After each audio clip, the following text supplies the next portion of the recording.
Can learning transform your life?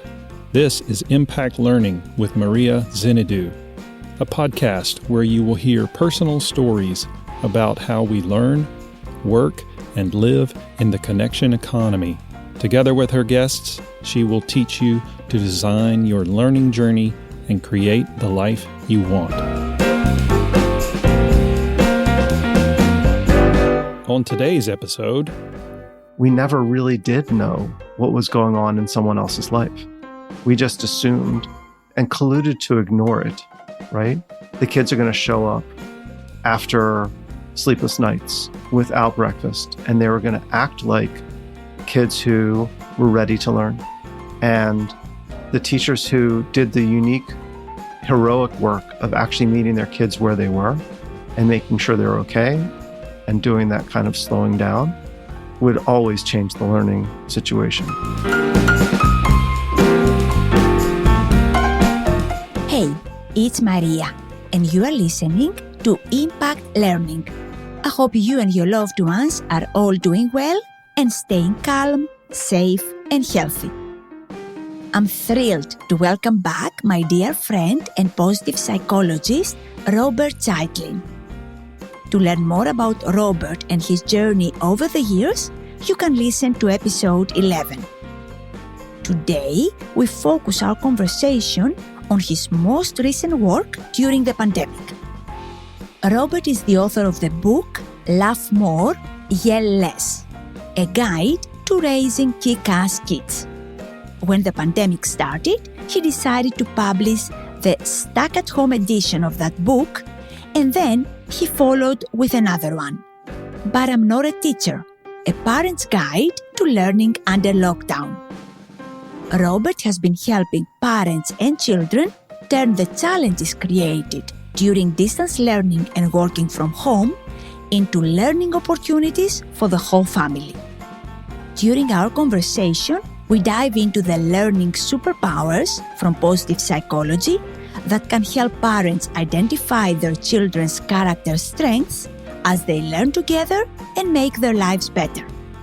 We also unpack the tension between parents and teachers during distance learning and provide guidance and insights to help them rebuild trust with each other as they return to the new norm at home and in the classroom.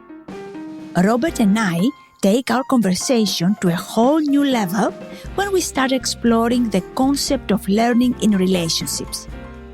We use our shared experience in the mastermind group we co-created in 2018 to unpack the role of time and space, infinite and finite games, and so much more in learning. I hope you will enjoy our conversation as much as we did. Let's dive right in. Hello, Robert. Welcome back to Impact Learning. Thank you, Maria. I'm excited to be here. So, fun fact, people don't know that, you were the first guest, the first person I interviewed while I was learning how to podcast in the summer of 2018. Now, this interview never aired, neither will it ever air, but we had a do-over, and that was episode 11. So for those who want to learn more about your journey and the work you've been doing over the years, they can listen to episode 11, and we'll also put a link in the show notes. I invited you to come back because while I have been observing and talking about the largest social experiment in learning how to navigate adversity and ambiguity with respect to distance learning and working from home, you have been in the trenches. You've been doing a lot of work. So I want to thank you for coming back to share your experience and insights because they will help our listeners to navigate their learning journey. So thank you for joining me again, Robert. It is my great pleasure.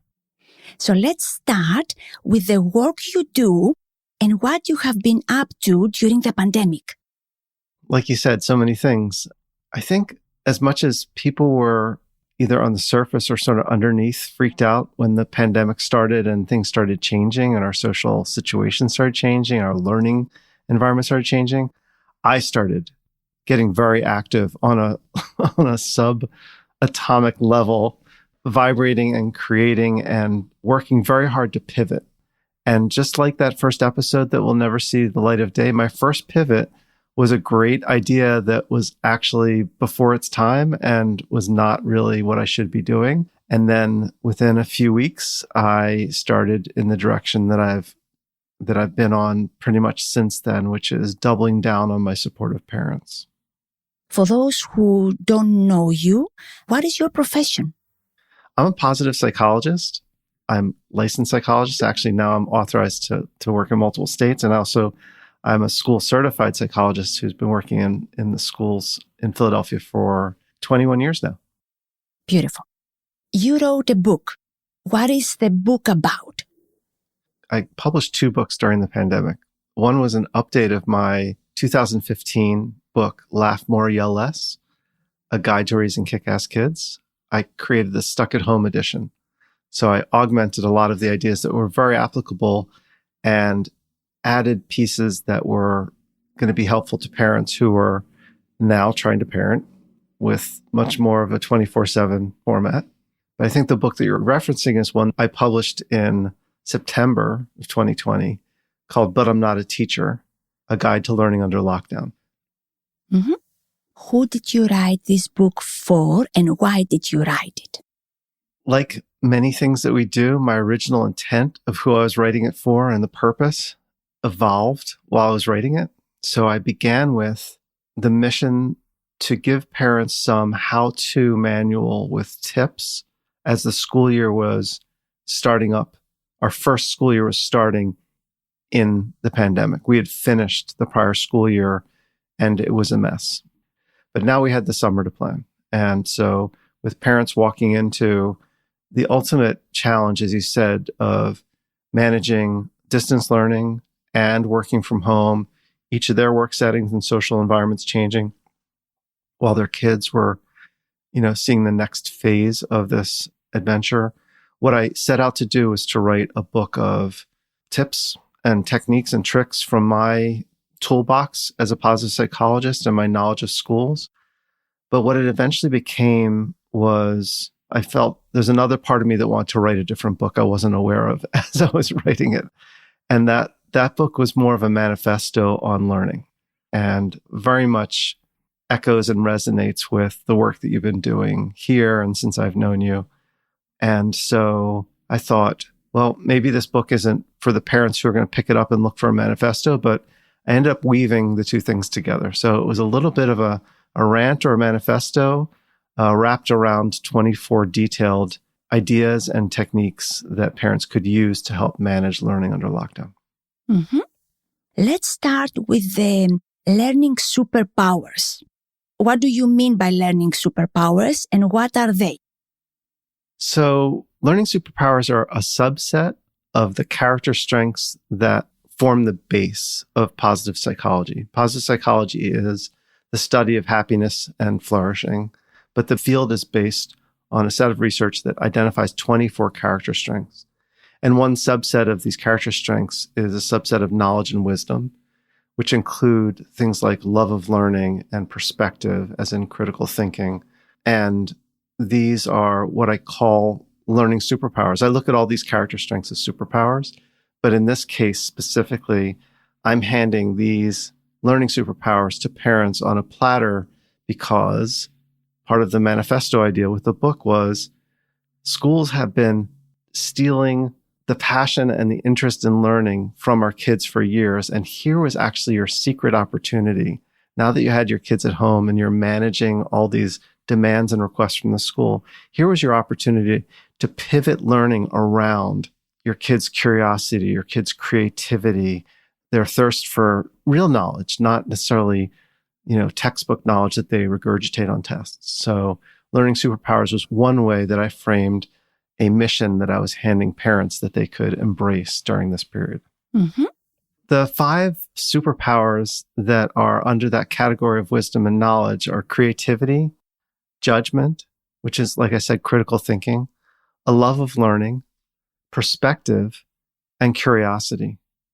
And these are all sort of the basis of learning. And unfortunately, the more closely you look at creativity, curiosity, judgment, love of learning, you realize that these aren't necessarily the central themes of a lot of education. I know you've had a couple recent podcasts, and I listened intently to the one you co-hosted, Seth Godin, about what's school for, and this distinction between learning and education, or learning and the learning process right now that squeezes out and doesn't make room for these superpowers, is mostly what I was talking about in the book. And like I said, on one hand, it's tips that parents can use, and I give them specific ways to imbue these superpowers and to start to harness them and embrace them and practice them with their kids, but also how distinctly it stands separate from the education process, which is sort of ground down into more of a fact-based, content-based, and even a compliance-based model rather than one that's about learning. How do you think about the love of learning? What does it mean to you? So love of learning is really described as being excited about mastering new skills and topics and bodies of knowledge. When we talk about love of learning, we talk about passion, we're talking about an internal process. We're really talking about something that comes from within us, something that we almost can't help. I listened to your recent episode that was flipped around and you were interviewed, and talking about finding ways to embrace even constraints so that you can find ways to learn, you can find ways to advance your knowledge. It's more than curiosity. It's actually sort of the fire that drives it. Mm-hmm. And there is a creativity element in that. To me, when I think of creativity, which is like finding a creative way or something you have not tried before to solve a problem. A constraint for me is just a problem that I have not learned how to solve yet. So everything comes down to learning. And I love the definition of mastering skills, because learning is knowledge, understanding complex matters that we are interested in learning, but it's a lot about learning by doing and through experiencing mastering skills. And I think taking this as a segue, I want to start talking about now the experience of parents, what they've been through, and how you've been helping them. Okay. So Robert, through, again, your experience working with parents, what have been the biggest challenges for them, working from home and with distance learning on top of it? The biggest challenges have been, on the surface, bandwidth, just the ability to manage all of this change and all of this uncertainty in a way that is ideally authentic and transparent with their kids. Handling that challenge of managing uncertainty is usually met with a parent putting on a brave face and saying everything will be fine. One of the things that I mention in the book is that kids aren't as naive as we think they are. If we remember back to where we were, whether life circumstances were, whether we were growing to a new age of knowledge and awareness, there was not so much pulling the wool over our eyes as parents believe they're doing with their kids. So managing uncertainty has been a huge, huge obstacle for parents, and they're seeing the consequences in their kids, and it's puzzling them because they're not necessarily prepared to handle that in front of their kids and be honest with everything that's going on. It's a very daunting task to try to explain the world to kids, especially little kids. Mm-hmm. So Robert, this is a topic that I often talk with my friends who are parents, but one thing that they are constantly debating, how much do I show, how much vulnerable can I be as I'm also learning to figure this out, while I'm trying my best to be a role model, to teach my children, walk the talk. So how do you help parents navigate this very challenging balance? I see the tipping point, the balance being not doing your own therapy in front of your kids and not using your kids for your own processing of issues. But there's some real-time confronting challenges and problem solving that you want your kids to see.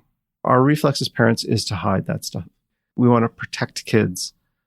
You're not protecting them. You're actually, in some ways, you're depriving them of an opportunity to learn what they need to learn to handle whatever challenges in front of them in the short term, But also, this is the real meat of parenting. This is the real opportunity they have to actually see what they might do as parents themselves.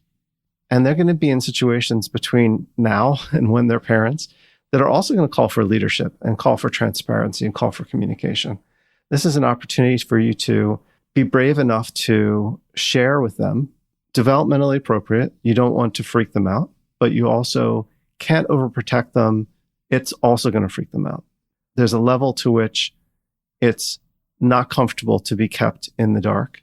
And there's a degree to which kids are showing the pain, the anxiety, the frustration, the depression of the situation, regardless of how well we think we're encasing them in bubble wrap. Yeah. What is the risk? Like, what are we depriving the kids from when we are basically showing that we have everything under control? You're depriving them of the role model that you described before.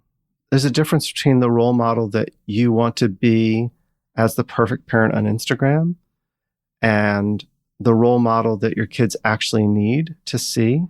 If we think about our parents, and I'm going to go out on a limb here and say most of us don't see our parents now that we've grown a little bit as some perfect figure. They were people in challenging situations trying to figure things out.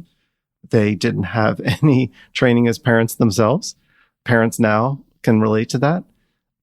As kids, we are making sense of what we're seeing in the world. And I think adding a layer of confusion to that is not actually serving your kids or trusting that they're going to take everything that they're learning now and become the kind of independent adult that you're trying to raise. I mean, I think the hard part is the short-term versus the long-term intention. If we can just get to the end of this and it'll all be done, it'll be fine, and we can put this all behind us. At this point, 15 months in, and at some point, 2 years in, 3 years in, is going to be not the mission I would suggest, not the mission that I wrote, not the mission for the parents for whom I wrote the book. The mission is really looking at the long-term impact and what kind of kid you're raising now whose part of their childhood has lived through a pandemic. Mm-hmm. I've heard you talk about learning being relational with respect to, who we learn with, the space we create and expand with each other, and of course the emotions and the element of time. You just talked about time.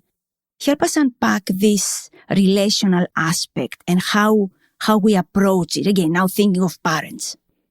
So there's a lot there. There's relational space, the way we learn in relationship. There's emotion between people and then time. But let's start with relational piece. When we look back at school, which is something I asked parents to do a couple times in this book, to think back about their school experience or what their mental model is of school.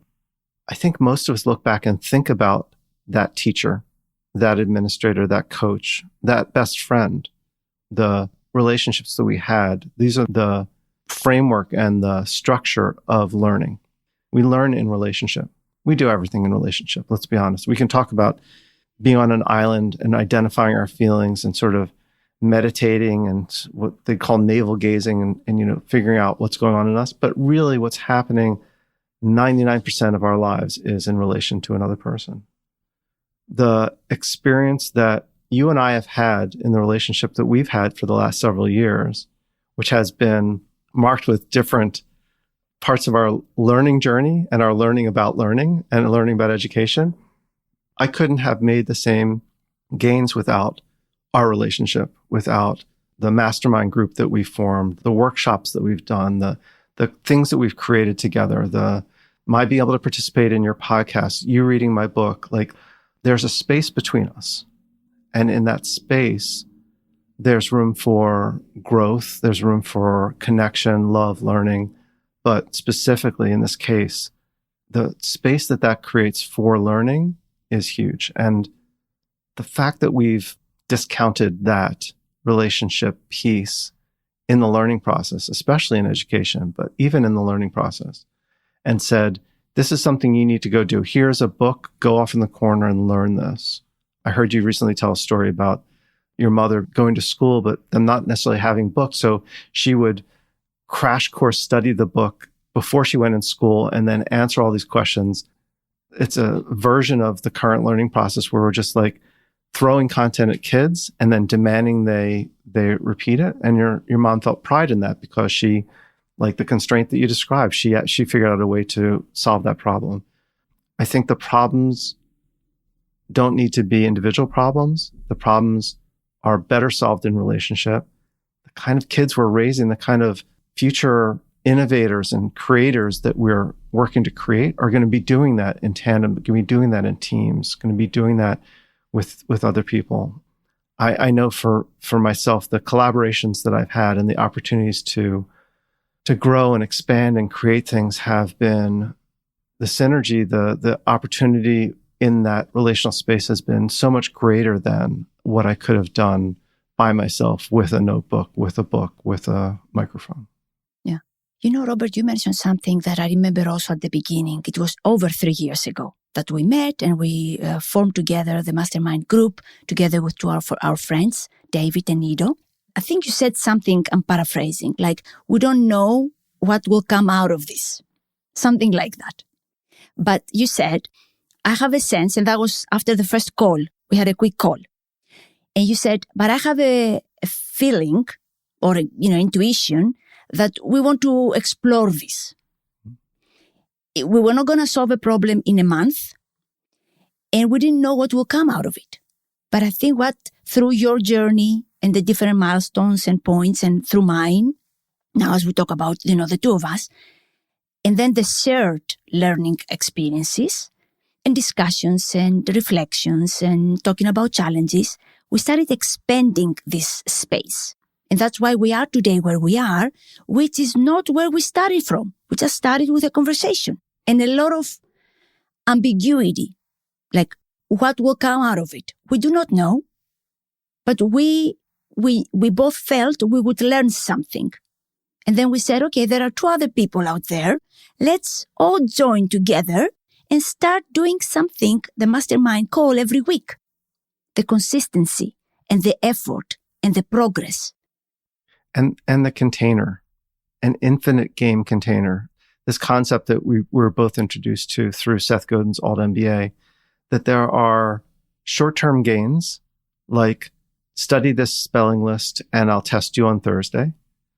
And there are infinite games, which says, what do you know about star systems? What do you know about the solar system? What do you know about dinosaurs? I'm so excited to say that when you and I met and we created this relational space together that did not have a finite term, that had an infinite goal, an open-ended goal that we knew in the term, in the idea of this concept, we knew the rules were going to change. We spent a year on those weekly calls saying, so what are we doing? And then we spent the next year focusing on each of us sort of leading a process. And that led to these workshops and that led to this thing.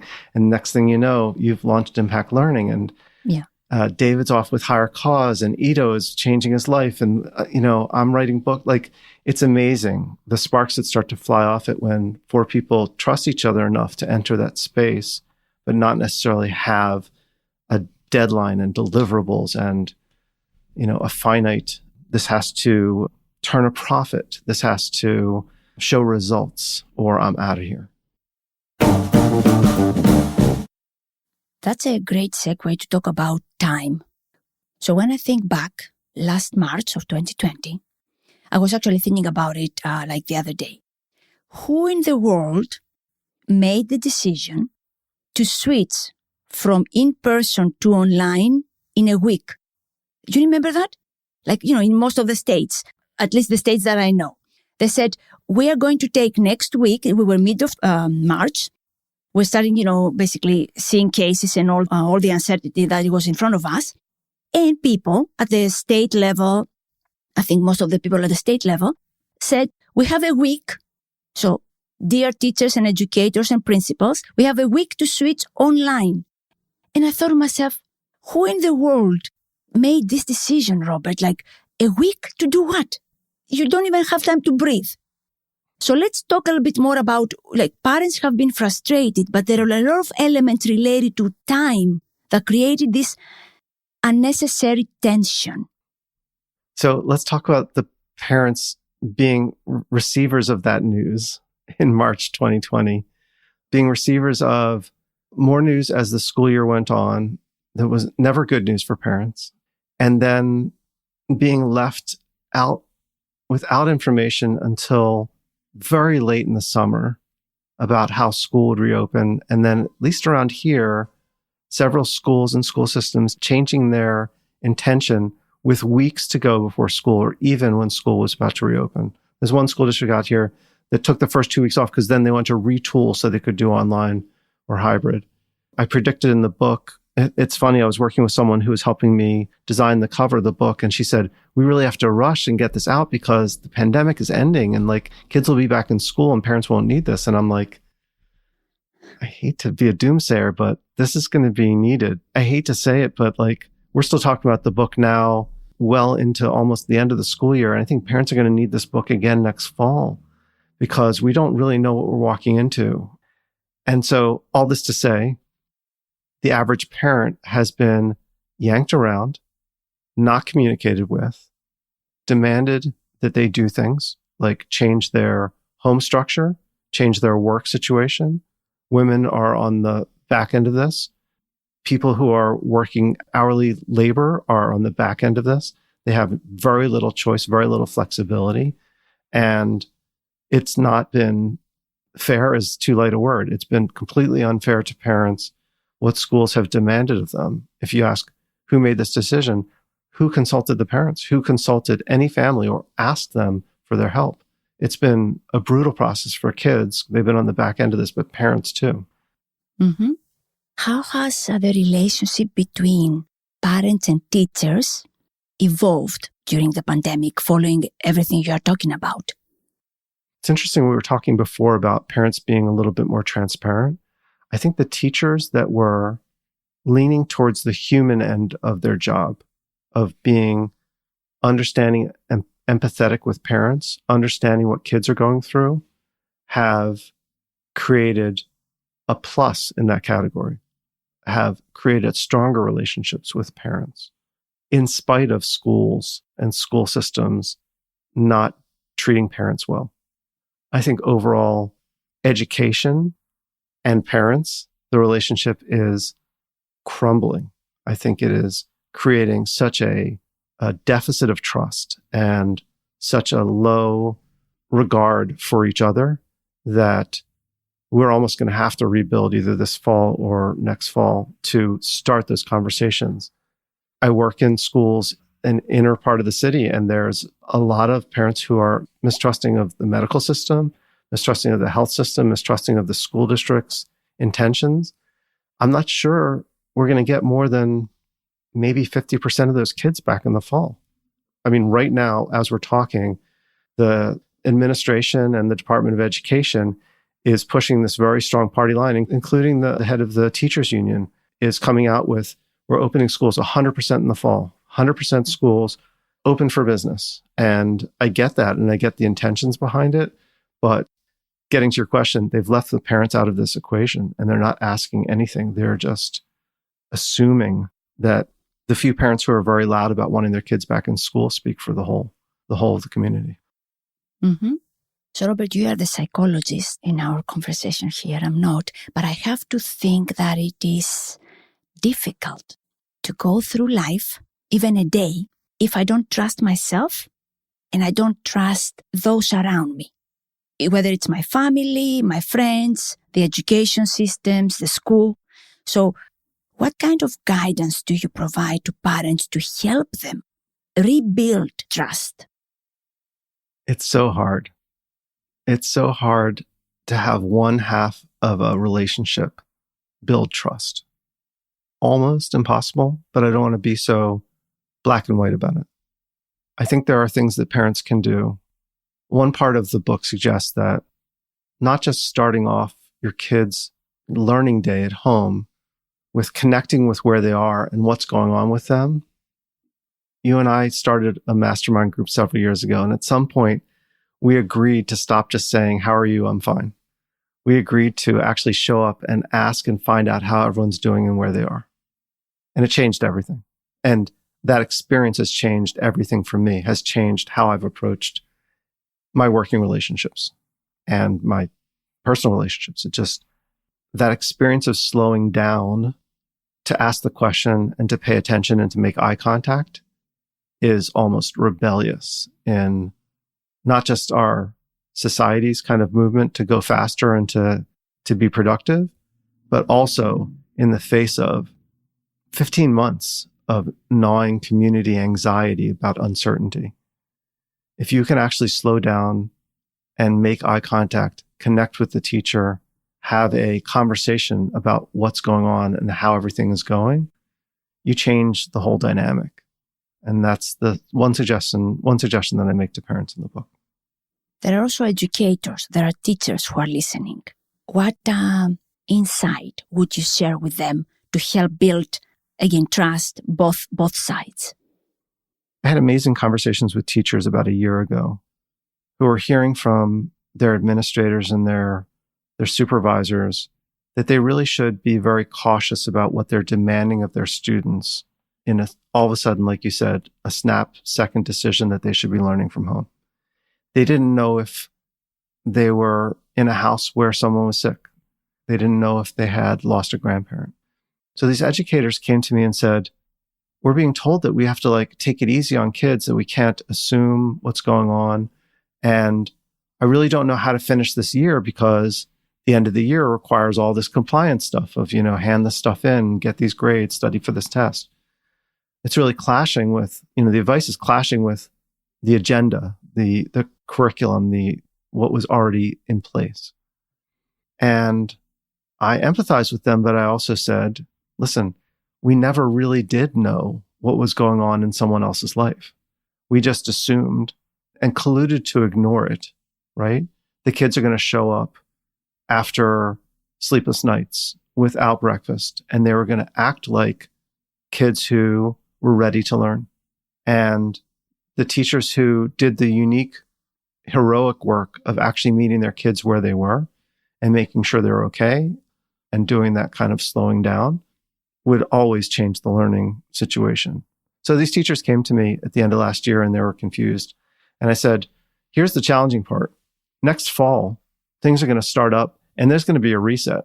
And all the schools are going to be like, okay, back to business. We're moving on from this, right? We want to return to normal. Enough of that sort of wishy-washy, human factor stuff. Now it's time to start putting our nose to the grindstone and get the work done. And I said, the hard part is to stay open to this feeling you have right now that you don't know what's going on in your kids' lives. You don't know what's going on with the parent that you call. You don't know what is going on in their lives or what stressors they're dealing with, because that's not going to change in the fall. As much as we're looking forward to, a year ago, we were looking forward to the fall being a time when it was all over and it was reset and we'd have vaccines and everything was going to be fine. Keeping open to that idea and slowing down and appreciating there's another human on the other end of the line who you don't really have any idea what they're dealing with is important. Mm-hmm. So when I hear you talk about that, I think of empathy a lot. I cannot assume other things because I don't know. And if I know of some situations, perhaps I will try to relate more to the person. I'm not having the same experience or I'm not in the same situation, but I will do the best I can to relate to that. What other skills do parents need to learn to continue to make progress? So I think the idea of slowing down is a very simple and complex. It's a simple thing to say, and it's a hard thing to do. People in our lives who have come to us and said, we started meditating, or I've really gotten into yoga, or I find some kind of distance running or swimming, sort of meditative, grounding process, are on the kind of track that I would suggest to answer your question. I think it's a very individual track. I think it depends. The kind of meditation I do is different than what most people do. Some people are looking at an app for 10 minutes in the morning, sort of centering themselves so they can get on with their day. Some people are using meditation more expansively, like I'm doing it twice a day for 20 minutes in a way that is actually dealing with accumulated stress and managing that whole load. But either way, the answer to your question is coming back to that concept of slowing down. And there are lots of different ways to do that. So I would suggest practically that parents who are curious what that looks like, or educators, don't just stop at sort of the 3-minute meditation you have at the end of a yoga class, but actually look into an app like Calm or Insight Timer, or start to explore what mindfulness is. There's lots of different ways to get there, but I think the ultimate goal is to find some habit and some muscle memory where you slow down in the face of the things that want to speed you up. Yeah. And one thing, Robert, I will add is, because I see that often, first of all, with myself, when I discover something and it works, the hardest part is to keep doing that, like every day or as often as I need to. What I call like practice, a skill, a practice, something that I do often. And realizing that something helps us is good, and then establishing a more consistent practice. Like, don't give up. You may need 10 days. You may need 80 days. Everybody's different. For me, it took me quite a bit of time to like slow down. I went through a bigger transition when I left corporate, and then I started working on my own at home. That was like 3 years ago. But I had to create a lot of time and space for myself to figure these things out. And if you ask me how much compared to what I knew before, I will tell you, I don't know, 1,000,000 times more. This is how big it felt. The truth is, it was not big. It was just different for me. I had not done it before. And I think that's one thing that I keep reminding myself, like, be patient and then be consistent. I love this theme too. You've hit on it a couple of times now in our conversation of not knowing how much time it would take, us not knowing what we were meant to do together or how long our mastermind group should meet or what we should work on, but also not knowing when you started to create the space that you'd need 1,000,000 times what you estimated before. You would need more space to figure out how to slow things down on a regular basis, not just in the face of the most pressing crisis. Like the idea of practice, when you say that, tells me I do that on a daily basis, so I'm practiced and prepared for when the big stuff hits, right? So these regular routines require more space than we often budget for. Yeah. And this is where we also, because many people think this is like time it's not productive time. Like, like you are not doing something. To me, this is where like the self-awareness, self-regulation, but also mastering of skills, like the deep learning happens. I have a practice that every week I sit down and I reflect, what did I learn last week? Which parts did I struggle with? Okay, so that means probably these skills are not very well developed. I still need to work on these skills. But unless I create this space that it's basically me journaling and talking to myself, I'm not doing anything more productive than that, right? Unless I create that space, I cannot like really reflect on the skills I'm mastering and why I'm struggling on some things and why I'm making progress, because I'm also making very good progress on other aspects. I think it's a little bit of reframing what is time and how do we use time and space to make progress and how do we measure that? And this story about productivity, I hear you hitting on too. Like this idea of like, I'm not being productive during that time. But does it increase your productivity the rest of your week that you can do that on Saturday mornings? Yeah. On Saturday mornings, this is my routine. Like I journal about that specific topic. It could be other things that come to mind, and so I write about them. But this is like, let's say, one thing that I want to reflect on during my Saturday morning journaling. It is part of the process of learning and building skills. That's what I've realized that, again, 3 or 5 years ago, I did not know or I was not aware of. It's part of the process that was missing back then. Yeah.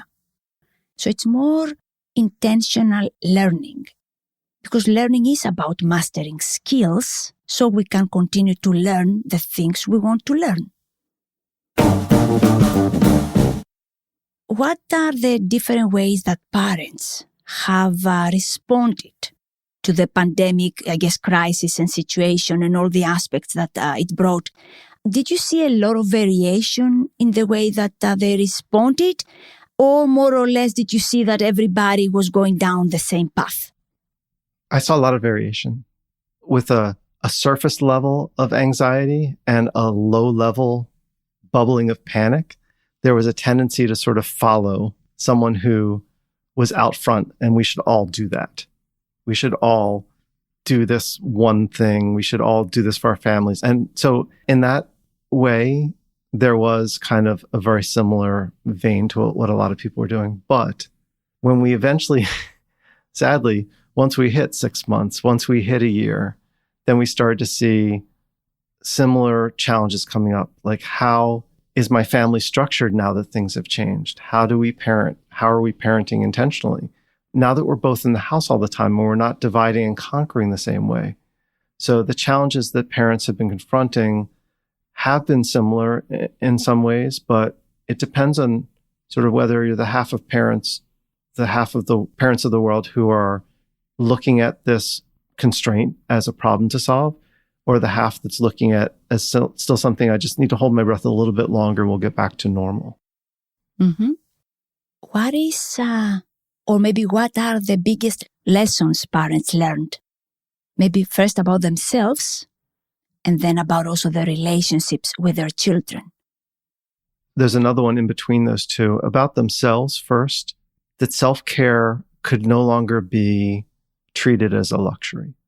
And before we get to their relationships with their children, their relationships with each other, when the terms started to change and all of a sudden there weren't opportunities to divide and conquer, and everyone wasn't in cars running here and there, and but you were running up against each other and passing each other in the hall and sharing more space with each other, sometimes both working from home, that there needed to be more of a conversation about the relationship, not just the parenting, not just the kids, but there's actually this connection that forms the roof of a virtual home, that is the parents coming together and connecting in a way that supports stability, in a way that manages uncertainty, in a way that allows kids to feel safe and know that they're seen and protected and heard.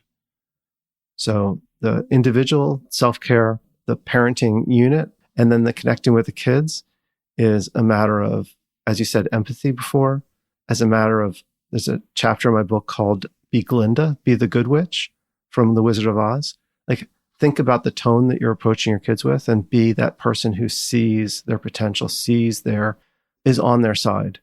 Create a space that's safe for your kids. So that's a huge learning that's come out of this, is school wasn't necessarily going to make things better, but it was your job at home to make your home that space where your kids could have whatever feelings they had, deal with whatever uncertainty, and still feel well connected and safe. Mm-hmm. Do you have any practical recommendations for a parent who heard what you just talked about, like see the full potential in my child? Like, how do I do that if I don't know how to do it? And one way to start is to look into these character strengths in positive psychology. I think we've talked about strength-based this and strength-based that, especially in my profession, for years. In schools, you're filling out a form on a kid that's having difficulty, and you're talking about the strengths and the challenges. But the strengths that we put down are they have good attendance, or they're polite, or, these aren't really their strengths. Their strengths are curiosity and creativity, humor, honesty. They're being generous, appreciating things like, beauty in the world, having awe. These are the kind of strengths. So having a sort of sit down and understanding what your kids' strengths are is starting to see them in a way that sees all of that potential.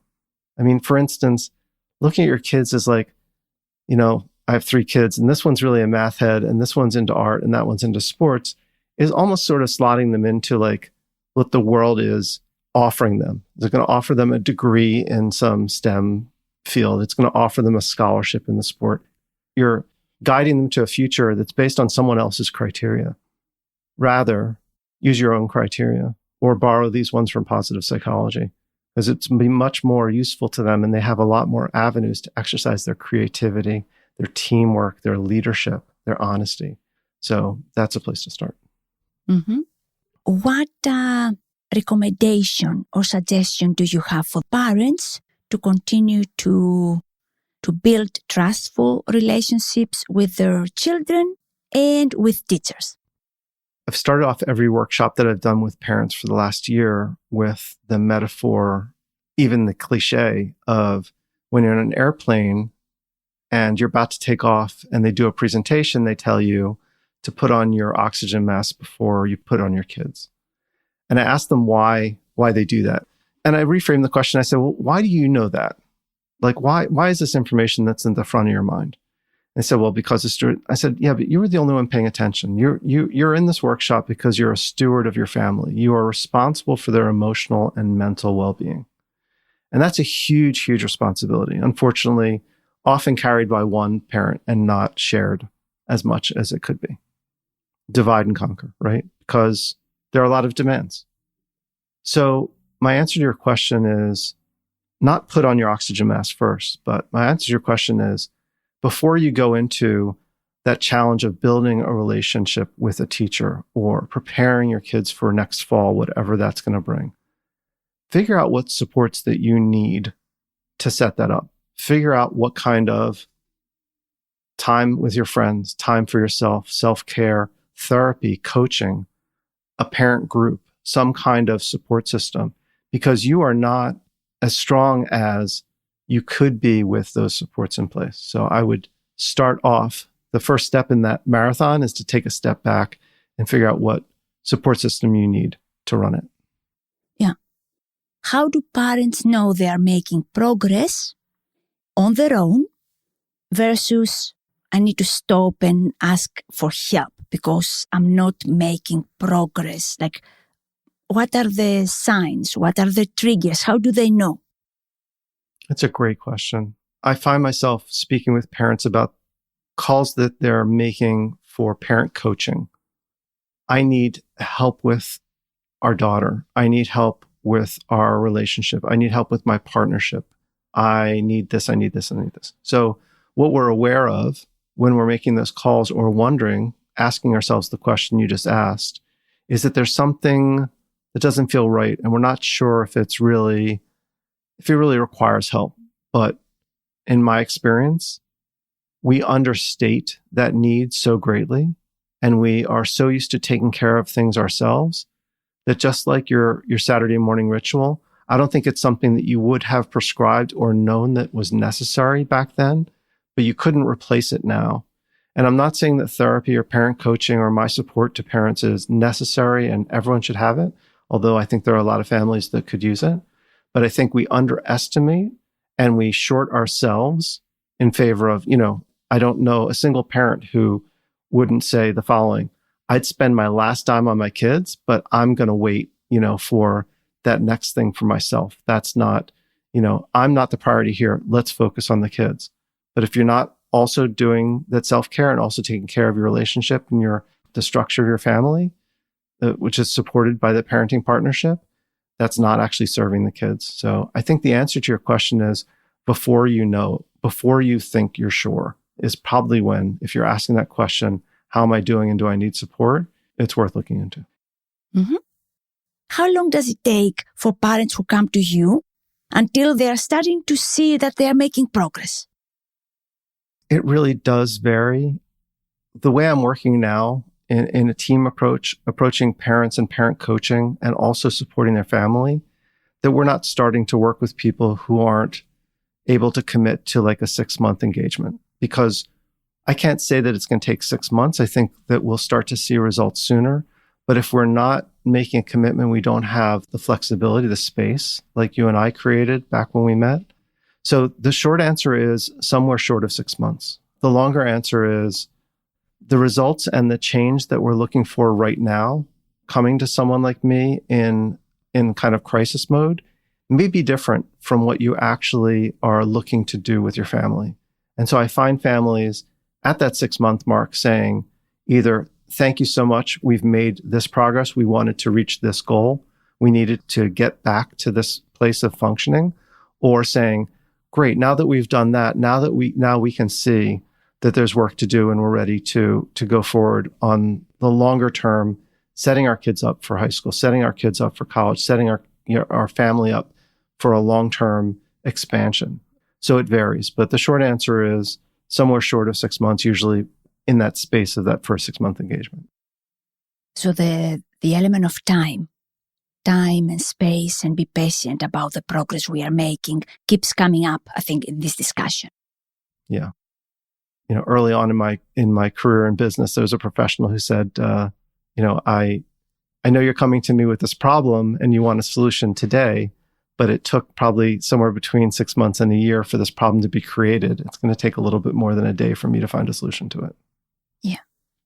But we can find a solution, and it goes back now to narrative and the story we tell ourselves, like about the progress we are making, about how difficult it might have been. But if we want, we will make progress. But also this progress will not happen like tomorrow. We need time and space and patience. And relationship and trust and commitment. Those are the currency that we're working with. And that's the currency that we have going on within our team, that we can also help parents see and help families rebuild that trust and that commitment and that space to play that longer game. Let's pause here and see if there is anything, Robert, that an insight, any aspect of your experience that you want to talk about that we did not unpack. I feel like the learning question about how we rebuild these relationships is a reflection of what's happening on every level in our lives right now. We're finding our way back to seeing family and friends that we haven't seen in person and gingerly giving hugs to people that we haven't touched physically in months, sometimes over a year. And I feel like the craving to return to some sense of normal is obviously sort of tainted by the knowledge that this isn't normal, that this is still different, that the second we give that hug and we turn a little further, our face to the side, or we put a mask back on, or we go to dine outdoors, or we do whatever. So I feel like these big questions that you've raised today about learning in relationship, and the question about how we as parents manage our families to get through this kind of crisis, hopefully with my support to come out stronger on the other side than you even started. I think at the core of that is this question of relationship and creating a space and recognizing there's a person on the other end of this equation all the time.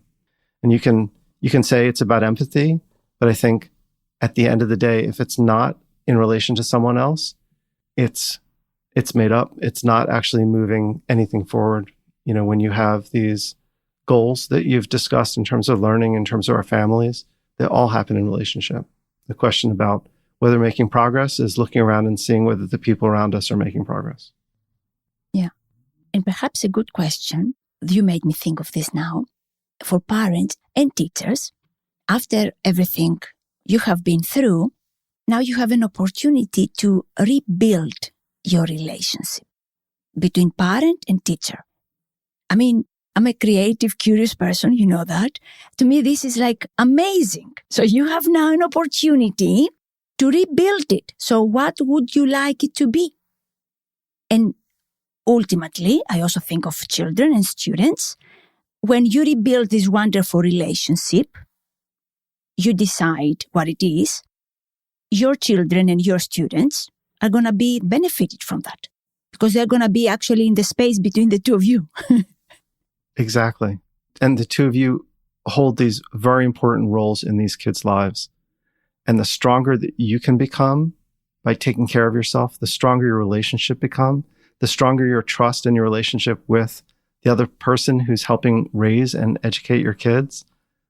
Not only do they benefit, but they are the product of that work. Yeah. Robert, I want to share something very quick, because when people think about building trust, they think that it's a lot of work. And I don't say it's not. But here is one example. If you have the other person's back and you believe they do the best they can, you actually build trust much faster than you think. My mom was a single mother, and she was not able to attend any of the teacher-parent conferences or meetings, any of that, because she was working. And she was working also in the evening shift and everything. My mom trusted that the teachers would teach us everything that my mom could not teach us, right? My mom did not have a lot of specific knowledge on the subjects that I wanted to learn and my sisters wanted to learn. The teachers trusted that my mom, as a single mom, was doing the best she could. She couldn't make the meetings. She couldn't do a lot of things that other parents were able to do. But I think what they had is that they trusted each other and they had each other's back. They made it work. And I benefited from that. And my two sisters, we benefited.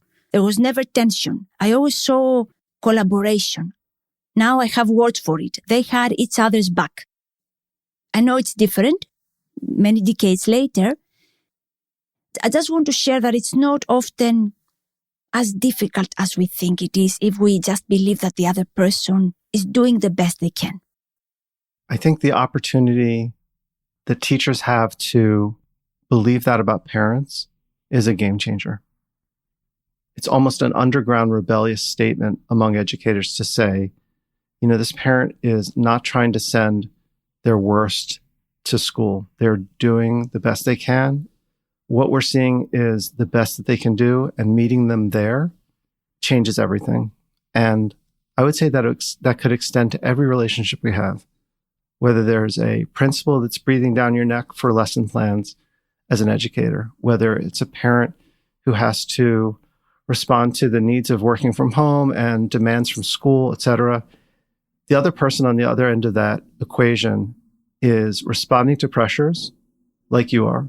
And if you can connect with the part of them that is managing those feelings, if you can create that relational space, even when the other person isn't aware of it, and extend that grace, extend that goodwill, and extend your love, essentially, your love, your compassion for what the other person is dealing with, you'll find that everything changes.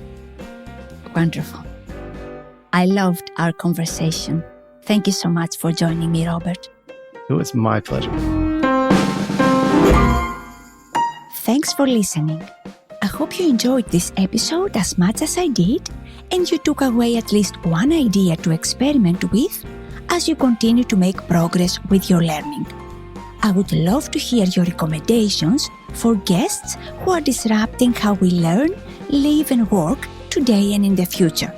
Please send your email to impactlearningpodcast@gmail.com. Two more things. If you enjoy listening to Impact Learning, please leave us a review on iTunes to help people like you find this podcast. You can always subscribe and never miss an episode. And if you have friends and loved ones who would be interested in this particular episode, please share it with them. Thank you. And remember, we can talk about learning, we can design it, or we can do both. This is Impact Learning. I'm your host, Maria Zenidou. Till next time.